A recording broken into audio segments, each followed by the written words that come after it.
За энэ удаагийн хичээлээр геометри магадлалын тухай дэлгэрэнгүй үзнэ.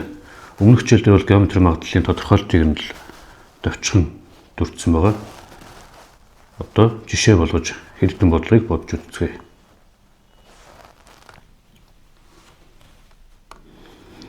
АБ хэрчмээр С цэгийг ийм байхаар ав. Харин БЦ хэрчмээр Д цэгийг ийм байхаар авчээ.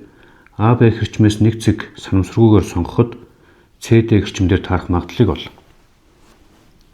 За тэгэхээр ямар нэгэн АБ гэсэн цэгүүд байгаад ийм хэрчим байсан гэж үздэй. За энэ хэрчмээр С цэгийг болохоор энд нь 4x энд нь 9x байхаар сонгож авсан. Харин CB гэсэн хэрчмээр D цэгийг 2 3 саарцаатайгаар өөрөөр хэлбэл энд нь 2y энд нь 3y байхаар ингэ сонгож авсан гэсэн үг. Тэгвэл AB хэрчмээс санамсаргүйгээр нэг цэг сонгоход энд D байгаа.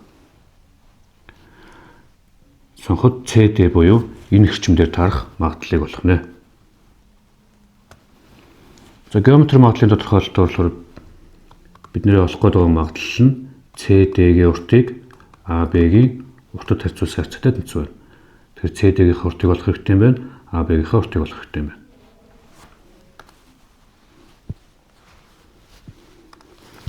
За тэгэхээр AB-гийн уртыг бол шууд 1 гэж үзэж болно. Тэгэх юм бол CB-гийн урт болохоор энэ ёсоор нийтдээ 13%-ны 9 байна. Өөрөөр хэлбэл CB-гийн урт гэдэг бол AB-г 13%-ны 9 байна. 13 гэдэг тоон болохоор энэ нэмжээж гарч ирж байгаа гэсэн үг шүү дээ.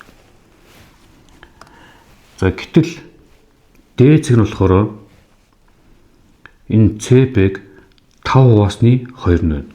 За эндээс CD гэдэг бол CB-г 5%-ны 2-той тэнцэнэ. За CB-гийн урт нь бол 13-ны 9 гээд болцсон байгаа. Энийг 5-ны 2-оор үржүүлэхээр за доотлолтоо бол 65 гарах нь байна. Дээдлэлтэй 18 гарах нь байна. За тэгээд энэ магадлалаа олохын тулд бид нэр дээдлэлтэй 65-ны 18% чинь доотлолтоо 1-ийг хүчнэ. За мэдээж энэ бол 65-ны 18 гэж гарч ирэх юм байна.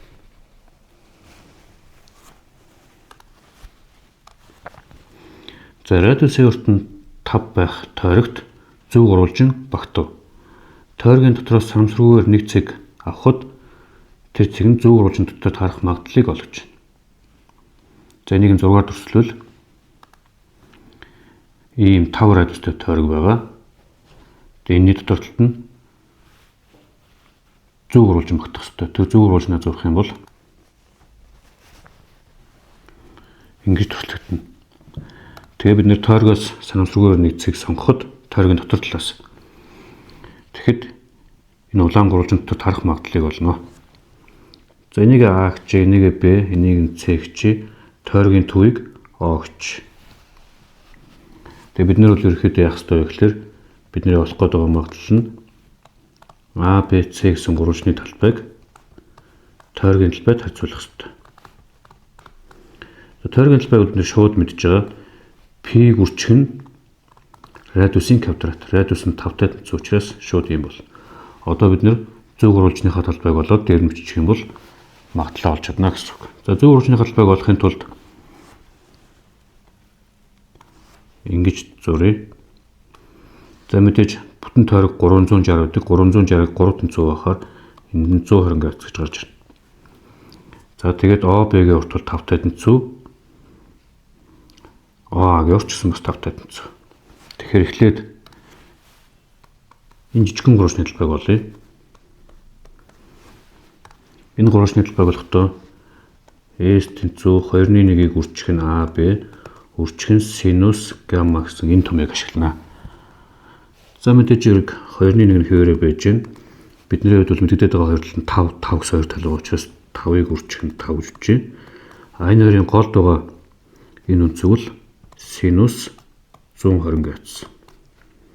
За синус 120 градус гэдэг бол 2-ны язгууд бол 3-тай тэнцүү байдаг. За ингээд үржүүлэх юм бол 4-ний 25 язгуурдаар 3 болох нь. За энэ бол нэг жижигхэн гурвчны талбай. За энэ зөв гурвж учраас сэний талбай чинь энэнийхтэй тэнцүү байна. Бас энэ доотлогоо ихтэй ш тэнцүү байна. За эндээс юу болох вэ гэхээр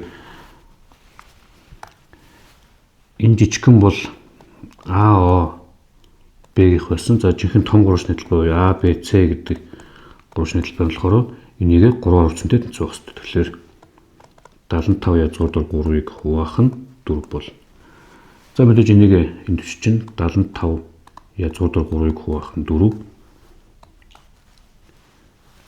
За хороогдох юм бол хороогч нь 25-ын квадрат 25 жинтэй ордонгууд энд нь 3 үлдэнэ.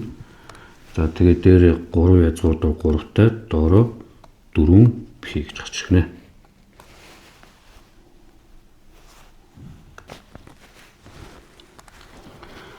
За координат ихтер төвтэй 5 болон 8 радиустай тойргууд зурагдсан байна. Дурын цэгийг том тойргийн дотроос сонгоход уг цэг нь энэхүү хоёр тойргийн дунд үүсэх цариг дотор байх магадлалыг ол. За өөрөлдөх юм бол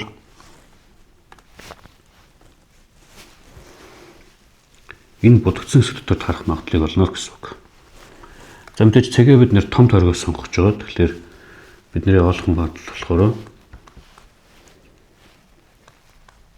за том тойргийн талбай. За дээдлэлт нь болохоор тэр будагдсан хэсгийн талбай. Энийг хязуулж яаж гарч ирнэ. За том тойргийн талбай бол ойлгомжтой. P-г үржих нь радиусын квадрат. Том тойргийн радиус 8 учраас 8-ын квадрат бол. За одоо бид эндээ ямар тоо очих вэ гэдгээ олох хэрэгтэй. За мэдээж энэ будагдсан хэсэг гэдэг бол том тойргийн талбайгаас жижиг тойргийн талбай хасна. За том тойргийн талбай бол мэдээж P-г үржих нь 8-ын квадрат байгаа. Эндээс жижигхэн тойргийн талбай нь болохоор P-г үржих нь 5-ын квадрат. За 64 P-гээс хасах нь 25 P. За энэ бол 39 P болох юм байна. За тэгээд энэ асуултын үнэний оронд 39 P-гээ орлуулчихна.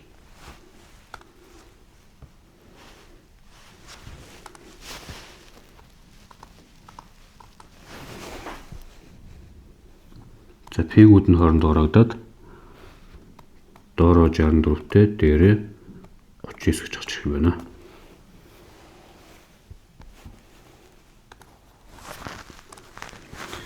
За тэг 4 2 4 2 гэсэн цэгүүд дөрөвтэй тэгшүнцгтөөс. За тэг гэж мэдээж энийг хэлж байна. Тэг 4 гэдэг нь энэ цэг байна. 2 4-ний нь байна. Тэг 2 нь 2 тэг нь энэ байна. За өөрөөр хэлбэл энэ дөрвөн цэгтээс ямар нэгэн цэг сонгоход за тэр сонгосон цэгээ AX Y гэж нэмэлж байгаа. Ингээд сонгоход Y байх магадлалыг бол Y нь X квадратаас бага байх. За энэ улаан зураас болохоор яадаг вэ гэхээр Y нь X квадраттай яг тэнцүү байдаг цэгүүд өгдөг. Харин энээс бага гэх юм бол энэний доотлолт байгаа хэсэг болно.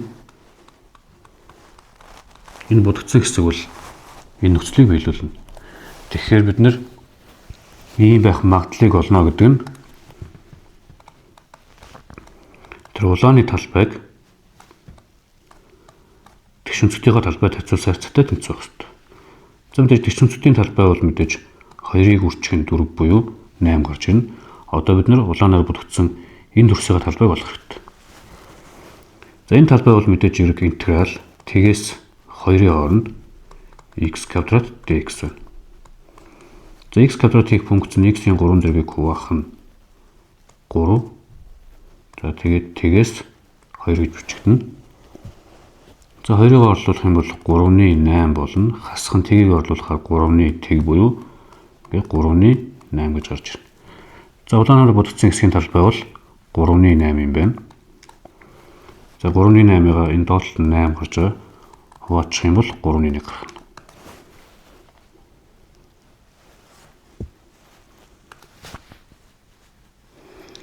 За бат дөрч 2 12-оос 13 цагт сургууль дээр уулзахаар болгоо. Төрүүлж ирсэн нөгөөгөө 20 минут хүлээгээд явна. Тэдний уулзалдах магадлалыг бол. За жишээлх юм бол бат 12 цагт ирээд дорж болохоор 12 21 тэрч юм бол тэрээр уулзалтгүй гэсэн үг юм байна.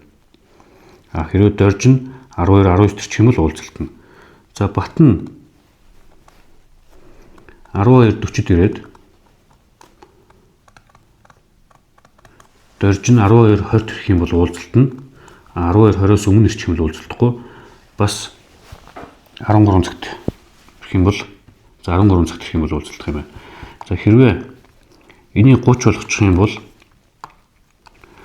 дорж 12 10-аас өмнө ирчих юм бол уулзалтахгүй. 12 50-аас хойш ирчих юм бол бас уулзалтахгүй болчихно. Энэ голд ирч чадах юм бол уулзалтна гэсэн үг. За гэх мэтлэн энэ магадлал нь яагаад геометри магадaltaй холбогдох тухай тайлбарлая. За ийм зурлал хий. За энэ босоо тэглэл нь болохоор батын ирсэн цагийг илэрхийлдэг. Хэвтэ тэглэл нь болохоор доржин ирсэн цагийг илэрхийлдэг. За одоо жишээлх юм бол бат нь 12 10 ирсэн, доржин 12 50 ирсэн гэх юм бол за бат 12 10 ирсэн юм байна.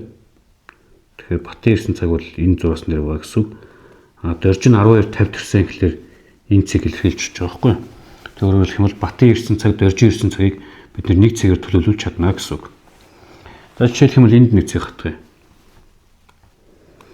Энэ юу гэсэн үг болох вэ гэхээр бат 12 50 ирсэн юм байна. Доржин болохоор 12 20 ирсэн юм байна. За энэ нэг цэг авлаж удах юм бол доржин 12 30-д бат нь бас 12 30 гэх хэмжлэн ингэж ирсэн юм байна гэдгийг илэрхийлж чадна. Өөрөөр хэлэх юм бол энэ квадратаас ямар нэгэн цэг сонгоход тэр цэг нь бат ба доржин ирсэн цагийг илэрхийлж чадна. За мэдээж хэрэг бат дорж хэрвэл санамсаргүйгээр энэ цагт л ирнэ. Санамсаргүйгээр ирэх учраас энэ квадратын аль цэг нь таарж магадгүй гэсэн үг. Тэдгээрээс одоо жишээлх юм бол бат нь яг 12:00 төрсөн гэж бодох юм бол дорж нь яг энэ завсар дээр иржээж тэрээр уулзалтна. Дорж нь энэс ийшээ ирчих юм бол уулзалтахгүй болох юм. За бат нь 12 10 төрсөн гэх юм бол дорж энэ завсар дээр иржээж тэрээр уулзалтна. Хэрвээ энэс ийшээ гарчих юм бол уулзалтахгүй. За гих мэтлэн юу гэж хэлэх гээд за одоо энд жишээлх юм бол 12:03 байсан гэж бодох юм бол доржин ирэх боломжтой хугацаа нь 12:23 гэж орж ирнэ. Энэс тотгошоо ирэх хэрэгтэй. За ингээд эндийгээ сайн бодоод үзэх юм бол хэрвээ энэ зурааснаас доор буюу энэ хэсэгт ороод ирчих юм бол уулзалтахгүй юм байна. Яг үүнтэй адилхан энэ зурааснаас дээдлийн хэсгээр цэг сонгогдчих юм бол тэрээр уулзалтахгүй. Одоо жишээлх юм бол энэ нэг цэг сонгоно гэдэг чинь бат нь 12:50 төрсөн, доржин 12:10 төрсөн энэ хоёр хооронд яг ч уулзах боломжгүй. Яг энэ болохоор бат нь 12:30 төрээд доржин 12:10 төрээд дүнгэж уулзаад таарж байгаа гэсэн үг тийм. Жишээлх нь бат нь дахиад 1 минут тоцрох юм бол хоорондоо уулзалтгүй гэсэн үг байна. Тэгэхээр бидний олох гээд байгаа магадлал нь яадаг вэ гэхээр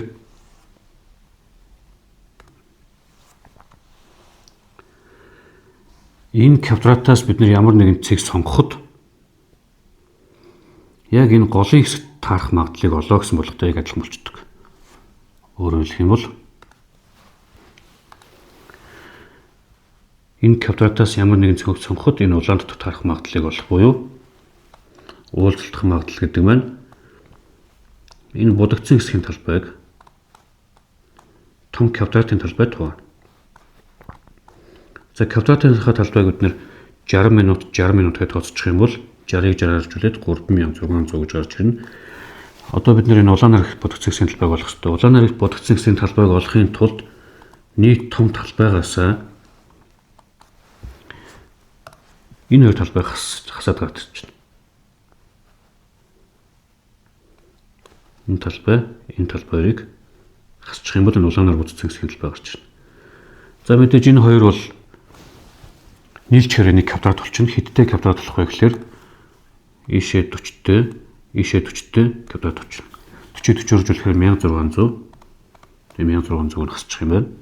За ингэхээр дээрээ 2000-тай доороо 3600-тай. За мэдээж хураах ёстой. За энэ хоёр тэгүүд нурагт чинь за дээдлийнхэн дөрөвт багтан доотлын дөрөвт багтана гэдгээс дээдлтэй дөрөвт баг 5 доотлолтоо 9. Энэ хоёр хүний уулзалдах магадлал нь 9.5 байдаг байна. За ойлгохгүй бол дахиад нэг бичлэгээр зогсоож аваад үзээрэй. Ингээ бодлого анханасаа харахад бол ямар ч геометри магадлалтай хамаатай биш юм шиг байгаа боловч геометри магадлалаар боддог байна. За P ба Q-г хасах нэгээс нэгийн хоорондох завсраас сонгоход дэмжиж P-г сонгодод энэ дээр нэг квадрат тэгштэл үүснэ гэсэн үг. Тэр тэгштэл бодит шийдтэй байх магадлалыг бол. За жишээлх юм бол P-ийн тэг Q-н 1 гэж сонгогдчих юм бол ямар квадрат тэгштэл үүсэх вэ гэхээр x квадрат. За P-ийн тэг болчих учраас энэ тэгшгээр байхгүй бол чинь нэмэх нь 1 тэнцүү t гэсэн тэгштэл үүснэ. За энэ бол жишээлх юм шийдвэ. P-ийн хасах нэг Q-н хасах нэг гэж сонгогдчих юм бол x квадратаас хасах нь x хасах нэг тэнцүү тэг болно. Энэ бол харин шийдттэй. За гэх мэтлэнгээр одоо энэ заавал ч юм байх албатай биш. Ийм Q-н 5-1 ч юм уу. Ингээ янз бүрээр сонгогдчихулна. Ингээ сонгогдох болгонд нэг тэгштэл үүснэ. Тэр тэгштэл нь шийдттэй ч байж магадгүй, шийдвүү ч байж магадгүй. Тэгээд биднэрт шийдттэй байх магадлалыг ол гэж байна. Тэгэхээр PQ-г энэ завсраас сонгоно гэдгээ бид сайн тооцоолоод нэг зурлахыг. За ингээд энэ тэнглэгийг P гэж тэмдэглээд энэ тэнглэгийг Q гэж тэмдэглээд за бид нэр PQ хоёрыг хас нэгээс нэгийн хооронд сонгоно. Тэгэхээр P бол яг хөглөөр хасах нэгээс нэгийн хооронд л сонгогдох ёстой. Мөн адилхан Q ч гэсэндээ хасах нэгээс нэмэх нэгийн хооронд сонгогдно. Өөрөөр хэлбэл энэ квадратаас бид нэр ямар нэгэн цэг сонгочиход PQ2-ыг зэрэг сонгочлоо гэсэн үг болно. PQ2-ыг зэрэг сонгож чадлаа гэсэн үг. Тэгэхээр PQ2-ыг ийм завсраас сонгоно гэдэг нь энэ квадратаас нэг цэг сонгохтой яг адилхан. За тэгээ сонгосон чинь энэ тэгштэл шийдтэй байх ёстой, бодит шийдтэй байх ёстой. За квадрат тэгштэл ямар үед бодит шийдтэй байдаг вэ гэхээр дискриминант нь тэгээс их мөн тэнцүү байдаг. За манай болгонохоор бол дискриминант гэдэг байгаа юм нь P квадратаас хасах нь 4Q. Энэ тэгээс хүү тэнцүү байх хэрэгтэй. Ийм байх юм бол бодит шийдтэй. За эндээс бид нэр Q нь P квадратыг хуваах нь 4 гэж үзэж болно. Өөрөөр хэлбэл эндээс ямар нэгэн цэг сонгоход энэ нөхцөлийг хангаж чадчихвэл шийд болно. Тэгвэл энийгээ бид нэр графикаар илэрхийлэх юм бол за P-ийн тэг үед тэг сутга авна. P-ийн 1 үед 4-ний 1 сутга авна.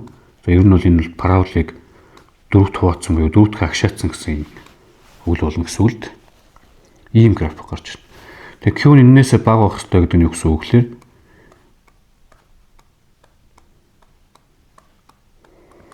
Ийм байх хэрэгтэй болж байна. За тэгээ бидний олох магадлал бол энэ улаанаар будагдсан хэсгийн талбайг том квадратын талбайд хуваасантай тэнцүү байна. За улаанаар будагдсан энэ дүрсийн талбайг олохын тулд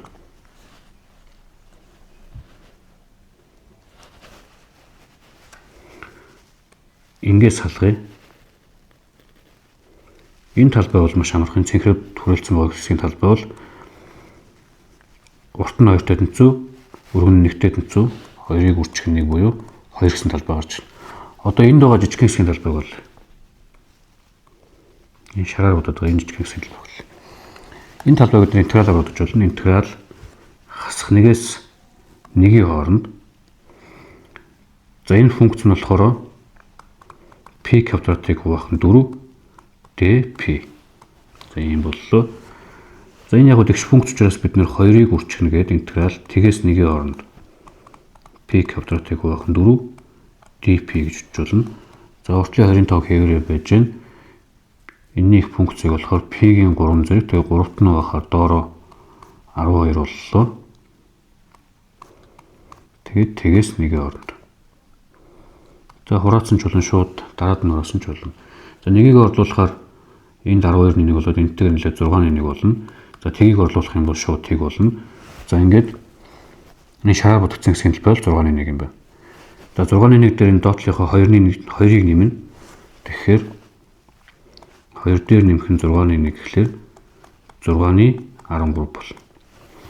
За одоо бидний олох магадлал болохоор улааны талбай буюу 6-ны 13-ыг том квадратын талбай буюу за том квадрат чинь 2 гэсэн талтай байгаа. Ийшээ 1 байгаа учраас нийтдээ 2 болно.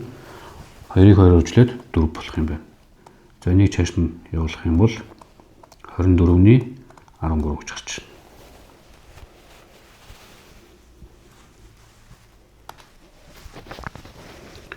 За 9 см урттай хэрчмээр ялгаатай 2 цэг тэмдэглэхэд 3 хэрчм үүснэ.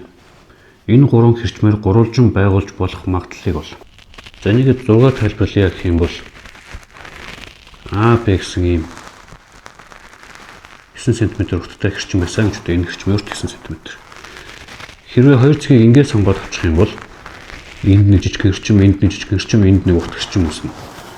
За энэ 3 хэрчм бол гурвалжин үүсэх яалч боломжгүй. Өөрөөр хэлэх юм бол одоо жишээлбэл энд байгаа А хэрчмийг энд авчир тавилаа, энд нэг байгаа жижиг хэрчмийг энд авчир тавилаа гэж бодоход яаж гурвалж үүсэхгүй. Тэгэхээр ингэж сонгогдчих юм бол гурвалж үүсэхгүй юм байна. Харин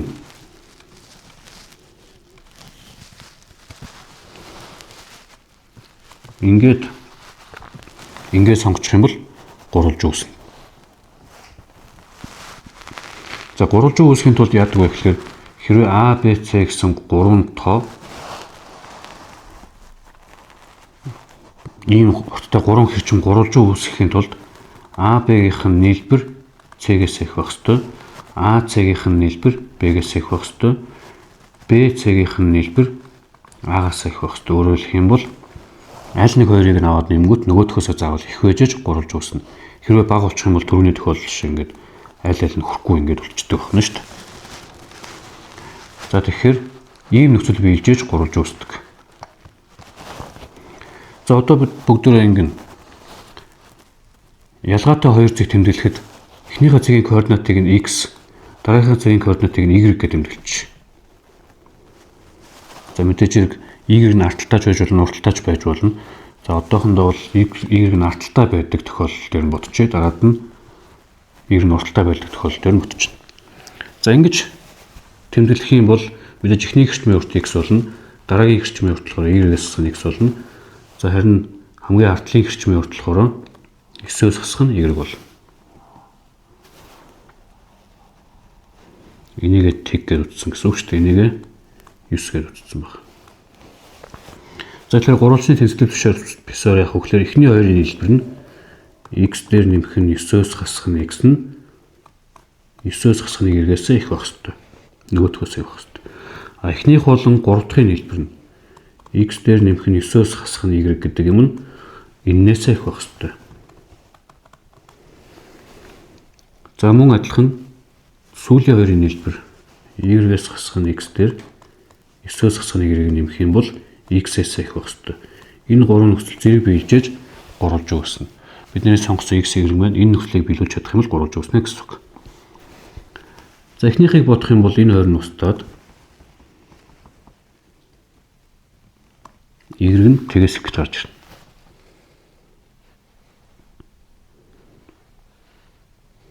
Биш байна. Эхний хоёрын нийлбэр энийг y гэж үчих ёстой, 9 гэвч. За эндээс юу болох вэ гэхээр y нь 4.5-аас их гэж гарч ирэх юм байна. За дараагийнх дээр болохоор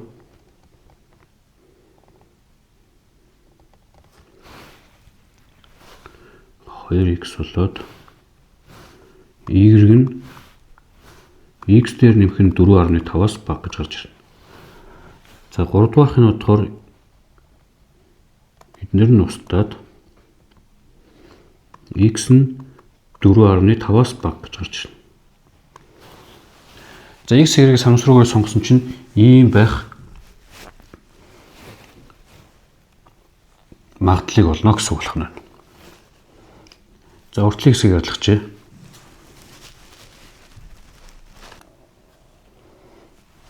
За тэгээд ийм зурлал хийх юм бол бид нар x y-ийг ийм засвараар сонгож авч байгаа шүү дээ. Тэгэхээр бид нэр энэ квадратаас нэг зэрэг сонгочих юм бол x y-ийг хоёулангийн зэрэг сонгочлоо гэсэн үг болно. За тэгээ нэгдүгээрт нь болохоор ингээ утсан байгаа. Өөрөөр хэлэх юм бол y нь x-ээс их гэхлээр энэ зураасны дээдлэлт байгаа гэсэн үг. Энэ тохиолдол дээр нь бодно, дараад нь доотлолт нь бодно гэсэн үг. Тэгэхээр энэ гурвалжингаас цэг сонгоход ийм нөхцлүүдийг биелүүлж явах хэрэгтэй. Ийм нөхцлүүдийг биелүүлж явах хэрэгтэй. За эхний нөхцөл нь болохоор за 4.5 энд байгаа.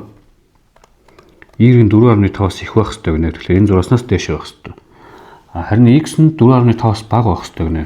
Бага байх хэрэгтэй гэхлээр x-ийн хувьд энэ 4.5 байгаа. Эннээс бага байх хэрэгтэй. Өөрөөр хэлбэл эннээс 100 гарталт байх хэрэгтэй.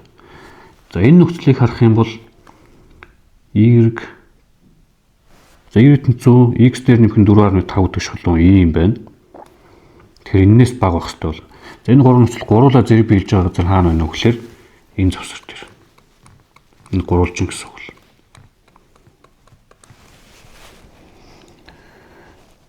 Бид нэр энэ нөхцөлгээд байгаа чинь болохоор энэ зурааснаас дээдлийг хийлээд байгаа. Энэ зураасны дээдлэлт байгаа гурвалжингаас ямар нэгэн цэг сонгоход энэ улаан татвар таарах магадлал нь олно гэсэн үг. Тэгвэл x нь y-гээс их буюу энэ гэх юм бол энэ улаан зураасны энэ ч одоо y-100x гэсэн шулуун байна шүү дээ. Энэ зураасны доотлолт байгаа гэсэн үг. Доотлолт байгаа гэх юм бол яг энэтэй адилхан нөхцөл бичигдэнгүүтээ ингэж гарч ирнэ.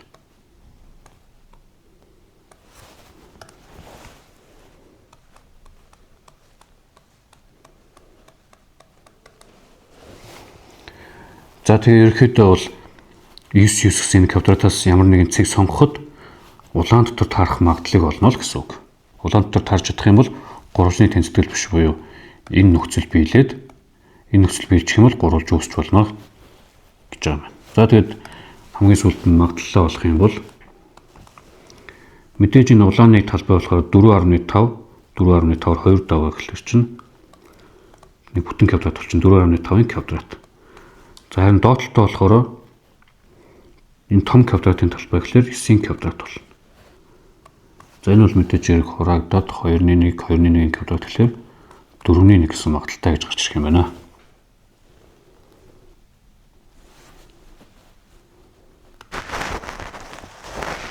За жишээ нь нэгж кубын дотроос санамсаргүйгээр нэг цэг сонгоход түүнд багтсан. За нэгж кубд багтсан гэсэн үг. Нэгж кубд багтсан бөмбөрцөд дотор таарах магадлалыг ол.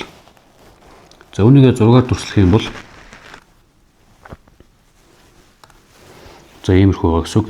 Энэ кубээс ямар нэгэн цэг сонгоход түүн дотор багтсан бөмбөрцөд дотор байх магадлалыг бол.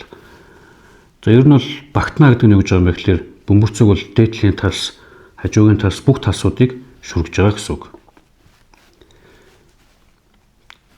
Тэгэхээр бид нэр магадлалаа олохдоо бөмбөрцгийн эзлэхүүнийг за энэ бол 3 хэмжээт учраас эзлэхүүнээр нэрэгдэнэ.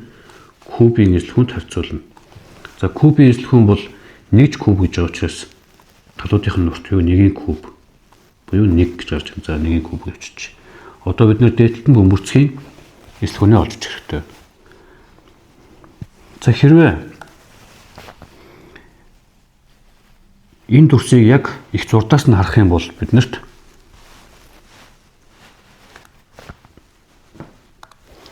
за ийм дүрс харагдана. За кубын ирмэг бол нэгтэй тэнцүү байгаа. Эндээс юу гэсэн болох вэ гэхээр бөмбөрцгийн радиус нь 2.1 гэж гарч ирнэ. Бөмбөрцгийн радиус нь 2.1.